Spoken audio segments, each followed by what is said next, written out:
추수감사 주일입니다. 먼저 우리 하나님 앞에 2024년 지금까지 인도하신 하나님 앞에 감사의 박수 한번 올려드릴까요? 네, 잘하고 싶어서 미루는 사람들이 있다고 합니다. 이 사람들을 보통 가리켜서 게으른 완벽주의자라고 합니다. 혹시 그런 성격 갖고 계신 분 계십니까? 이 일을 끝까지 미뤘다가 제일 나중에 하는 거예요. 저는 이런 성격 가지신 분들을 그냥 게을러서 그런가 이런 생각했는데, 게을러서 그런 게 아니고요. 이 사람들이 완벽주의적인 성향을 가지고 있어서 그렇다고 이야기를 합니다. 그래서 이 잘하고 싶어서 미루는 완벽주의자들의 특징 5가지가 있다고 하는데요. 이런 성향을 가진 사람들은 모든 일을 잘 해내야 한다고 생각하기 때문에 아예 시작을 하지 않거나 이런저런 핑계로 시작을 계속해서 미룬다고 합니다. 혹시 나에게는 이런 부분들이 얼마나 적용되는지 한번 생각해 보시기를 바랍니다. 첫 번째로요, 쓸데없는 생각이 많답니다. 네, 일을 진행하는 동안 생길 수 있는 여러 가지 경우의 수를 나 혼자 상상하고 있는 거예요. 아직 벌어지지 않았는데. 그래서 각각에 맞는 B 플랜, C 플랜, D 플랜까지 다 생각을 합니다. 그래야 직성이 풀리는 거예요. 그래서 밤잠을 못 자는 거예요. 일을 시작하기도 전에 진이 빠지는 경우가 이런 경우입니다. 두 번째로, 최후의 순간까지 할 일을 미룬다고 합니다. 끝까지 미루는 거예요. 일을 한번 시작하게 되면은요, 이 철저한 자기의 성향 때문에 스스로 느끼는 만족감이 있어야 되는 거예요. 또 실수 없이 완벽한 마무리를 위해서 내가 어느 정도 수준 이 이상으로 내가 해내야 된다는 압박감 때문에 아예 시작을 안 하는 거죠. 어차피 나중에 하게 될 텐데 이렇게 생각하는 겁니다. 그리고 세 번째로는요, 사서 스트레스를 받는 경우가 있다고 합니다. 시작하지도 않은 결과물에 부담을 느껴서 아예 그 일을 시도조차 안 하려는 거예요. 그리고 네 번째로는요, 늘 시간에 쫓긴다고 합니다. 시간이 부족하지 않습니다. 그런데도 불구하고 늘 시간에 쫓깁니다. 입으로는 해야지, 마음으로는 언제쯤 해야 되는데 이렇게 생각을 합니다. 근데 막상 몸은 움직이지 않고 다른 일을 하고 있습니다. 시동 걸리는데 시간이 많이 걸리는 거예요. 그리고 5번째로는요, 새로운 일이 조금 무섭다고 합니다. 새로운 것들에 대한 도전, 새로운 것들에 대한 시작이 두려움으로 있는 거예요. 그래서 한 가지 일을 하는데도 오랜 시간이 걸리기 때문에 이 일을 하기가 선뜻 어렵다는 겁니다. 얼마나 우리에게 해당이 됩니까? 오늘 말씀의 제목처럼요, 적당함과 완벽함 사이에서 우리가 어느 정도 절충을 가져야 될까요? 사도 바울이 이야기했죠. 오라 나는 곤고한 사람이라, 누가 나를 이 사망의 몸에서 건져내랴. 우리에게는요, 이 마음이 있고 이 마음이 있어요. 하나님의 것들을 선택하고 하나님을 바라보고 살아가려고 하는 마음이 있는가 하면, 우리가 지금 내게 주어진 상황에서 이 정도면 되지라고 하는 그런 마음이 있습니다. 과연 추수감사 주일날 우리에게 하나님이 주시는 말씀 어떤 말씀일까요? 첫 번째로 우리에게 주시는 깨달음은요, 하나님은 우리들의 관심사와 두려움을 아시는 분입니다. 말씀을 같이 읽어볼까요? 13장 14절입니다. 시작. 엘리사가 죽을 병이 들자 이스라엘 왕 여호아스가 그에게로 내려왔다. 그리고 그 앞에서 눈물을 흘리며 말하였다. 나의 아버지, 나의 아버지, 이스라엘의 병거와 마병이시여. 아멘. 이 개역개정, 우리가 가지고 다니시는 개역개정 성경과 지금 읽어드린 세번역 번역이 약간 상이합니다. 이 개역개정의 요아스를 세번역에서는 요아스라고 번역을 했습니다. 이 발음이 살짝 다른 거죠. 하나님께서 북이스라엘이, 이 이스라엘 나라가 북쪽과 남쪽으로 나눠져 있었잖아요, 우리나라처럼. 그래서 이 북쪽 이야기입니다. 오늘은 지난주에는 남쪽 나라 이야기했고요. 이 북이스라엘이 아람이라는 나라, 이 시리아로부터 해방될 것을 예고하신 시기가요, 엘리사가 죽을 병에 걸렸던 시기였습니다. 왜 하필 엘리사가 죽을 병에 걸렸을 때 하나님께서 해방될 것을 예고하셨을까요? 여기에는 하나님의 깊은 뜻이 숨어 있습니다. 이 선대 왕이었었던 여호아하스 때도요, 아람이라고 하는 이 나라가 이스라엘을 계속 괴롭혀 왔습니다. 오랜 기간 이 이스라엘을 힘들게 했던 나라인 거예요. 열왕기하 13장 3절과 22절 보면은요, 이 비슷하게 등장하는 표현들이 있는데 늘이라는 표현과 항상이라는 표현이 나옵니다. 지금 아람이라는 나라가 늘 이스라엘을 괴롭혔고 항상 힘들게 했다는 거예요. 그러니까 지금 선대 왕 때부터 지금까지 이것이 계속해서 이어지니까 얼마나 살기가 어렵겠습니까? 여호아스 시대의 이스라엘은요, 모든 날 동안 아람의 핍박을 받았다는 거예요. 지는 게 일상이고요, 없는 게 일상입니다. 항상 어렵고 힘든 거예요. 늘 힘들고 어렵고 두렵습니다. 무언가 해보려고 해도 뭐가 있어야 해볼 거 아니에요. 미천이 있어야 장사라도 해볼 것 아닙니까? 7절 말씀에 보면은요, 수많은 백성이 죽고 병력도 소수만 남았대요. 그러니까 나라의 기반이 없는 거예요. 무언가 할 수가 없는 거예요. 이런 상황에서 지금 누가 죽을 병에 걸렸습니까? 엘리사. 근데 지금 하나님께서는 동시에 무엇을 이야기하고 계세요? 해방을 이야기하고 계시잖아요. 말이 됩니까? 말이 안 되는 이야기를 하나님이 하고 계시는 겁니다. 이제 마지막 남은 최후의 희망, 엘리사마도 죽을 위기에 있는 이런 상황에서 여러분이라면 어떻게 하실 거예요? 여러분은 어떻게 선택하실 겁니까? 지금 내게 주어진 게 없는 이 상황에서. 물론 오늘 엘리사의 죽을 병 또한 그의 사명을 다하는 데는 하나님이 하시면 그래 걸림돌이 되지 않을 거예요. 우리는 알긴 알아요. 영적 상상력을 동원해 보면은요, 이 요아스 왕은 병문안 차 엘리사를 찾아와서 아마 고민을 털어놨을 거예요. 선지자시여, 어떻게 하면 좋겠습니까? 이렇게 아마 얘기했을 거예요.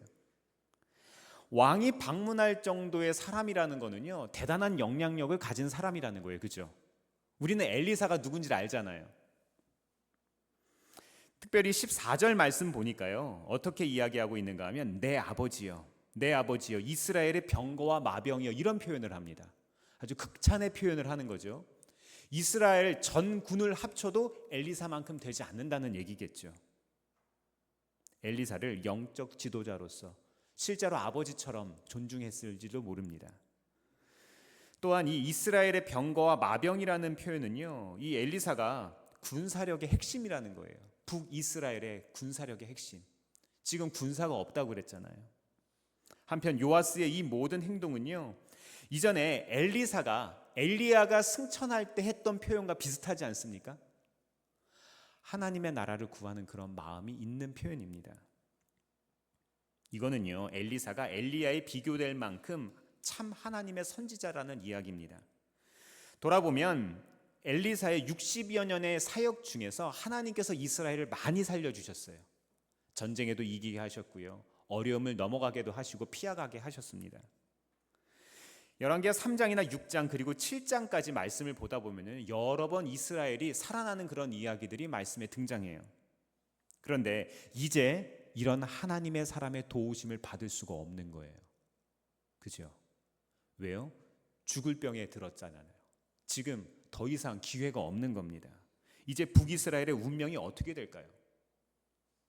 오늘 요아스 왕의 모습에는요, 우리들이 인생을 살아가면서 느끼는 막막함과 어려움들이 숨어 있습니다. 같은 고민을 왕도 하고 있는 거예요. 그런데 요아스가 잊고 있던 게 있었어요. 엘리사는 죽지만 엘리사가 섬기는 하나님은 죽으십니까? 아니요, 하나님은 살아계시잖아요. 엘리사는 죽지만 살아계신 하나님은 여전히 내가 섬길 수 있습니다. 이것을 잊고 있던 거예요. 하나님과 함께하는 한 이스라엘은 보호받을 수 있습니다. 하나님과 함께하는 한 우리들의 삶은 보호받을 수 있습니다. 물론 하나님께서 세우신 믿음의 사람들이 있어서 나라가 평안했죠. 그럼에도 그 사람들이 하나님보다 앞설 수는 없는 거예요. 한번 우리 신앙의 현주소를 가만히 스스로에게 질문해 보시기 바랍니다. 내가 없어도 우리 자녀들이, 내가 지금 죽어도 우리 자녀들이 신앙생활 잘 할 수 있을까? 하나님을 잘 섬길 수 있을까? 한번 질문해 보시기 바랍니다. 그런데 하나님은요, 우리들의 신앙보다 앞서는 분이세요. 우리들이 생각하는 것보다 하나님은 더 많은 것들을 우리의 다음 세대에게 주고 싶어 하십니다. 그런 하나님께서 다음 세대를 향한 그런 계획을 가지고 계셨다는 겁니다. 우리의 삶에도요, 하나님을 가장 앞세우시기를 바랍니다. 열왕기하 13장 20절과 21절 말씀 같이 한번 읽어볼까요? 시작. 그런 다음에 엘리사가 죽으니 거기에 장사하였다. 그 뒤에 모압의 도적대가 해마다 이스라엘 땅을 침범하였다. 한 번은 장사 지내는 사람들이 어떤 사람의 죽음을 묻고 있다가 이 도적대를 보게 되었다. 그러자 그들은 놀라서 그 죽음을 엘리사의 무덤에 내던지고 달아났는데 그때에 그 사람의 뼈가 엘리사의 뼈에 닿자 그 사람이 살아나서 제 발로 일어섰다. 아멘. 사랑하는 성도 여러분, 엘리사가 죽어도 엘리사의 하나님이 내 하나님이 되신다면 하나님의 나라는 영원합니다. 그 하나님께서 우리를 계속해서 지키시는 거예요. 오늘 우리에게 주시는 두 번째 깨달음 뭘까요? 믿음의 크기만큼 거두는 것이 영적인 원리입니다. 오늘 아름답게 강단을 이렇게 장식해 주셨는데요. 이 강단 장식에 있는 이 많은 열매들이 있습니다. 각 열매들. 우리가 뿌린 대로 거두는 거죠. 우리가 얼마나 많은 수고를 했느냐에 따라서 더 많은 열매를 거둘 수 있는 것이 심고 거두는 법칙입니다. 그렇죠? 영적인 세대도 사실 마찬가지인 거예요.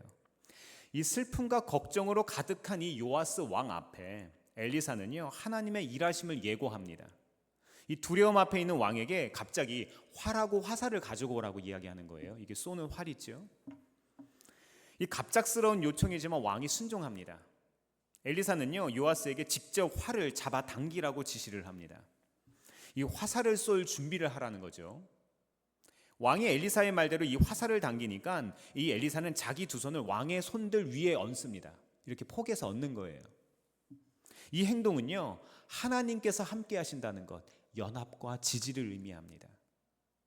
하나님께서 그 손 위에 함께 하실 거라는 거예요.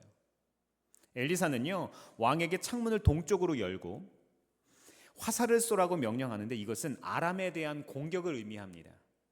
이 의지하는 선지자가 지시하니까 왕이 시키는 대로 하죠. 열왕기하 13장 17절 말씀 읽어보겠습니다. 시작. 엘리사가 말하였다. 동쪽 창문을 여십시오. 왕이 창문을 열자 엘리사가 말하였다. 쏘십시오. 그가 활을 쏘자 엘리사가 말하였다. 주님의 승리의 화살입니다. 시리아를 이길 승리의 화살입니다. 임금님께서는 아벡에서 시리아를 쳐서 완전히 진멸하실 것입니다. 아멘. 엘리사가 이 요아스가 쏜 화살을 뭐라고 표현을 하고 있죠? 말씀을 보니까 이 여호와의 구원의 화살, 아람을 대항하는 구원의 화살이라고 선언합니다. 이거는요, 하나님께서 살리실 거라는 거예요. 내가 죽을 병에 있는 것과 상관없이 하나님이 살리신다는 거예요. 나는 가더라도 하나님께서 우리와 함께 하실 거라는 믿음이 여기에 깃들어 있는 겁니다. 그리고 엘리사는 덧붙여서 요아스가 아벡에서 아람군을 쳐서 완벽하게 정복할 거라고 이야기를 합니다. 이 아벡 땅이 어디입니까? 이 아벡 땅이 성경 말씀 이 열왕기상 20장 22절에 등장을 하는데요. 이 아합 왕 때, 이전에 이 북이스라엘 왕이었던 이 나쁜 아합 왕 있죠. 이 아합 왕 때 아람과 전쟁하는 장면이 나옵니다. 그런데 이때 아람군이 이스라엘의 하나님을 산의 신으로 알고 산에서 싸우지 않고 평지에서 싸우면 이길 줄 알고 평지에서 싸움을 했어요. 이때 이 평지를 가리켜서 이 아벡 평지입니다. 이것은 하나님께서 아합이라는 하나님을 섬기지 않고 제대로 섬기지 않고 패악한 일들을 했었던 아합에게도 주셨던 승리가 있다면 지금 이스라엘에도 하나님께서 승리를 주신다는 그런 이야기입니다.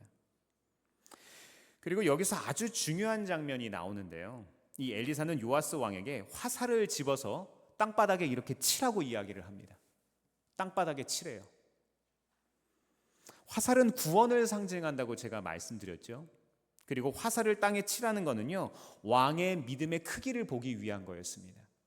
하나님께서 승리를 약속하셨으니까 이제는 왕이 하나님의 일하심에 응답하라는 거예요. 믿음의 크기만큼 하나님께서 열매를 맺게 해주신다는 거죠. 지금 상황에서 가장 중요한 것은 뭐겠습니까? 몇 번 쳐야 될까요? 한 번? 두 번? 여러분 몇 번 치시겠어요? 우리 어린이 부에게 물어보면 한 100번 치라고 할 것 같아요. 그죠? 많이 칠수록 좋겠죠. 하나님의 구원의 약속을 온전히 내가 신뢰하는지 아닌지를 하나님께서 보시고자 한 거예요. 하지만 요아스는 화살들을 몇 번 치고 멈췄습니까? 3번. 딱 3번 치고 멈췄습니다. 이 부분에 대한 엘리사의 반응을 한번 볼까요? 말씀을 좀 띄워주시죠. 하나님의 사람이 그에게 화를 내며 말하였다. 임금님께서 대 6번 치셨으면 시리아군을 진멸할 때까지 쳐 부술 수 있었을 터인데 고작 3번입니까? 이제 임금님께서는 겨우 3번만 시리아를 칠 수 있을 것입니다. 아람을 완전히 이 땅에서 몰아낼 기회를 잃어버린 거예요. 기회가 사라졌습니다. 하나님의 사람 엘리사는 더 이상 자기가 길잡이가 되어주지 못한다는 사실이 너무 안타까웠을 거예요. 어떡하지? 이런 안타까움은요, 요아스의 불신에 대한 화를 넘어서 북이스라엘의 해방과 하나님의 나라가 이 땅에 임하는 이 평안에 대한 마음이었을 거예요. 하나님의 구원을 약속받긴 했지만 이 왕의 부족한 믿음 때문에 이 나라가 온전한 회복과 평화를 경험할 수가 없게 됐습니다. 우리의 삶도 마찬가지입니다. 하나님께서 우리의 삶에 완전한 것을 주고 싶어 하세요. 하나님께서 우리의 삶에 최고의 것을 우리에게 선물해 주고 싶어 하십니다. 그런데 하나님께서 그렇게 하시고 싶은 마음이 우리의 삶의 믿음의 크기만큼, 우리의 삶의 믿음의 모습만큼 제한된다는 겁니다. 요아스는요, 화살이 하나님의 능력과 승리를 가리킨다는 것을 알긴 압니다. 충분히 알 수 있었는데도 3번만 내리칩니다. 스스로 하나님의 능력을 제한한 것이고 적당한 승리를 본인이 선택한 겁니다. 사랑하는 성도 여러분, 하나님은요, 우리의 믿음의 한계만큼 역사하실 수 있습니다. 하나님의 능력의 한계가 아니라 우리의 믿음의 한계만큼 우리가 은혜를 입고 승리를 누릴 수 있기를 바랍니다. 그렇다면 우리에게 주시는 마지막 깨달음은 뭘까요? 하나님은요, 언약을 반드시 기억하시는 분이세요. 하나님은요, 약속을 꼭 지키시는 분이세요. 앞서 말씀드린 것처럼 이 선대 왕이었던 여호아스 때도 아람은 이스라엘을 괴롭혀 왔습니다. 북이스라엘에게 아람의 이 하사엘은요, 하나님의 심판의 도구였던 거예요. 바벨론도 이집트도 하나님께서 때로는 이스라엘을 다루는 심판의 도구로 사용하셨습니다. 이런 상황에서 하나님은요, 엘리야나 엘리사 같은 선지자들을 통해서 계속해서 심판을 예고하십니다. 너희들 이렇게 하면 내가 심판할 거야. 너희들 잘해야 돼. 이런 이야기를 계속해서 격려하십니다. 이런 핍박에서도 그런데요, 이런 고대 제국들의 전방위적인 압박에도 불구하고 이스라엘이 망하지 않았던 이유가 어디에 있습니까? 하나님 왜 참으셨을까요? 오늘 본문이 13장 23절 말씀 같이 한번 읽어보겠습니다. 시작. 그러나 주님께서 이스라엘에게 은혜를 베푸셔서 그들을 불쌍히 여기시고 그들을 굽어 살피셨다. 이는 아브라함과 이삭과 야곱과 맺으신 언약 때문이었다. 그래서 그들을 멸망시키지 않으시고 이제까지 주님 앞에서 쫓아내지 않으셨다. 아멘. 뭐 때문에 하나님께서 심판하지 않으신 것 같아요? 뭐 때문에? 언약 때문에. 하나님이 백성들과 세우셨던 그 언약 때문에 그렇게 하신 거예요. 아브라함과 이삭과 야곱과 더불어 하신 그 언약. 여러분은 지금까지 인생을 사시면서 하나님 앞에 어떤 기도를 드리셨고 어떤 기도의 응답을 받으셨습니까? 소위 말한 어떤 언약을 하나님과 세우셨습니까? 하나님, 내가 하나님 앞에 이렇게 살고 싶어요. 내가 하나님 앞에 이것을 하기를 원합니다. 어떤 언약 세워보셨습니까? 창세기 17장 7절에서 하나님은요, 아브라함에게 이렇게 약속하셨어요. 첫 번째 언약인데요, 내가 내 언약을 나와 내 및 내 대대 후손 사이에 세워서 영원한 언약을 삼고 너와 내 후손의 하나님이 되리라. 이렇게 말씀하셨어요. 이어서 17장 21절 말씀 제가 읽어드리겠습니다. 말씀을 계속해서 띄워주셔야 합니다. 그러나 나는 내년 이맘때 사라가 너에게 낳아줄 아들 이삭과 언약을 세우겠다. 아브라함과 세우신 언약을 이삭을 통해서 이어가시겠다는 거예요. 창세기 26장 4절입니다. 두 번째 언약인데요, 너의 자손이 하늘의 별처럼 많아지게 하고 그들에게 이 땅을 다 주겠다. 이 세상 모든 민족이 내 씨의 덕을 입어서 복을 받게 하겠다. 이건 이삭과 한 약속입니다. 하나님은 창세기 35장 11절 이하에서 야곱과도 언약을 세우시는데요. 세 번째 언약이죠. 나는 전능한 하나님이다. 너는 생육하고 번성할 것이다. 한 민족과 많은 갈래의 민족이 너에게서 나오고 너의 자손에게서 왕들이 나올 것이다. 말씀을 자세히 보다 보면은요, 하나님께서 아브라함과 이삭과 야곱까지 세우신 언약을 통해서 누구까지 복을 주시겠다는 거예요. 말씀을 다시 한번 띄워주실래요? 한 민족과 많은 갈래의 민족이 너에게서 나오고 너의 자손에게서 왕들이 나올 것이다. 우리까지 복을 주시겠다는 겁니다. 하나님은요, 광야의 신이 아니세요. 하나님은요, 과거에 이스라엘 백성에게만 역사하셨던 하나님이 아니십니다. 이 언약 때문에 우리에게도 하나님은 영향력을 주시고 복을 주시는 하나님이십니다. 사랑하는 성도 여러분, 하나님의 약속은 이렇게 신실합니다. 이 모든 복을 우리가 다 누릴 수 있기를 바랍니다. 하나님은 세우신 언약을 반드시 기억하시고 성취하시는 분이세요. 그래서 계속해서 유예 기간을 주신 거예요. 참으시고 인내하시고 기다리시는 그 시기를 우리에게 주셨습니다. 오늘 본문에서도 하나님은 약속하신 3번의 승리를 거두게 하셨습니다. 저는 여기서도 이 요아스가 엘리사를 내 아버지여 이스라엘의 병거와 마병이여 이렇게 이야기했잖아요.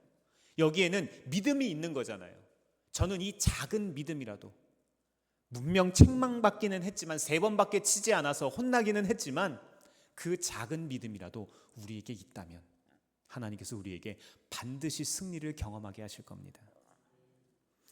오늘 말씀을 정리하면서 한 가지 나눌 사연이 있는데요. 제가 오래전부터 후원하고 있는 모퉁이돌 선교회가 있습니다. 북한 사역하는 단체인데요. 한 달에 한 번씩 카타콤이라는 소식지가 옵니다. 이달 소식지 내용 중 일부인데요. 강 건너 북한 성도에게 사역비를 보내고 얼마 되지 않아서 쪽지가 건너왔다고 합니다. 쪽지 편지가 작게 온 거예요. 감사 인사와 함께 근심스러운 상황이지만 하나님의 말씀 안에서 위로받고 있다는 소식이 거기에 들어 있습니다. 읽어드릴게요. 조금 깁니다. 인차 소식을 보낸다고 했는데 늦어서 많이 미안합니다. 무슨 말을 어떻게 전한들 고마운 마음을 다 이야기하겠습니까? 지금 북한 분이 이야기하는 겁니다. 아버지가 원하는 대로 잘 살아보겠다고 다짐을 매일 합니다. 거기도 어려운데 매번 이렇게 보내주어 고마운 인사를 어떻게 다 알 수 있겠습니까? 날로 통제는 더 심해지는데 손글씨 쓰는 것도 근심이 됩니다.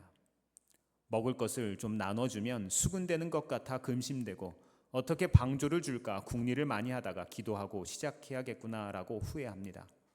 어떤 때는 외로워서 목이 타는 것 같습니다. 락심에서 혼자 눈물을 흘리다가도 나를 위해 희생하신 우리 주님을 생각하면서 이러지 말아야지 하고 혼자서 책에 외워둔 말씀을 썼다가 태웁니다. 어떻게 한다고요? 이러지 말아야지 하고 혼자서 책에 외워둔 말씀을, 성경 말씀을 외워놨다가 이것을 이렇게 써보는 거예요. 그리고 이걸 태운답니다. 그래도 근심하지 마십시오. 주변에 마음 통하는 동무들과 함께 헤쳐나가겠습니다. 다시 만날 때까지 구원의 확신 안에서 만납시다. 어떤 폭풍이 와도 진리는 저의 심장에 새겼습니다. 어떤 광풍이 와도 진리를 바꾸지 않겠습니다. 또 진리는 꼭 승리할 것입니다. 우리 수천만 동포들에게도 이 햇발이 비치어 인생의 행복을 찾고 인간의 참된 가치를 찾고 절대 신념으로 느끼는 그날을 위해 살겠습니다. 개성공단에 CU 있다고 제가 이미 말씀드린 바 있습니다. 여기로부터 200km도 떨어지지 않았습니다. 그렇게 가까운 곳에서 자유가 없는, 예배드릴 수 없는 분들이 오늘 주의를 지키고 있습니다. 이분이 이렇게 끝맺음을 하시네요. 저를 축원해주는 모든 분들의 부흥을 축원하며 진심으로 감사를 올립니다. 누가 누구를 축복합니까? 누가 누구를 축복하고 있습니까? 우리는 믿음의 선배들이 하나님과 세우신 언약 때문에 우리가 자유민주주의 대한민국에서 살아갈 수 있게 됐습니다. 우리가 마음껏 하나님을 예배해도 아무 이상 없는, 아무런 상관없는 세상에서 우리는 살고 있습니다. 나라와 민족을 위해 땀 흘리시고 하나님께 기도로 심었던 그분들의 세월이 있었기 때문에 우리는 거둘 수 있었습니다. 이제는 어떻게 해야 합니까? 우리가 기도함으로 우리의 다음 세대들을 위해서 심어야 합니다. 우리가 여기서 멈추면 안 됩니다. 우리가 겨우 3번만 치면 안 되지 않습니까? 우리는 4번 쳐야 합니다. 5번 쳐야 합니다. 6번도 쳐야 합니다. 왜요? 우리의 다음 세대들을 위해서요. 사랑하는 성도 여러분, 하나님은 그분의 은혜와 능력을 기억하는 사람, 신뢰하는 사람을 기억하시는 분입니다. 이번 한 주 살아가시면서요, 적당히 타협하지 마시기를 바랍니다. 그만 미루어 두세요. 하나님은 우리들 현실 세계의 관심과 우리의 삶의 두려움도 다 아십니다. 우리들이 안 되는 것, 우리들이 할 수 없는 것, 안 하고 싶은 것 하나님이 다 아세요. 히브리서 12장 2절은요, 믿음의 주여 온전케 하시는 이신 주를 바라보자 라고 이야기합니다. 그 예수님을 바라보시기를 바랍니다. 예수님을 바라볼 때 우리는요, 어디가 올바른 길인지를 찾을 수 있고요, 예수님을 따라갈 수 있습니다. 그리고 이제는요, 나만을 위한 기도에서 우리를 위한 기도로 한번 바꿔보세요. 영적인 세계는요, 믿음의 크기만큼 열매를 맺을 수 있기 때문입니다. 우리가 이렇게 하나님께 올려드린 기도는요, 하나님께서 기억하시고 언약으로 세워주실 겁니다. 왜요? 하나님은 신실하시니까요. 이번 한 주 살아가시면서 적당함과 완벽한 사이에서 좁은 길이라 하더라도 예수님이 가신 그 길을 쫓아가시기를 주의 이름으로 축원합니다. 기도하겠습니다.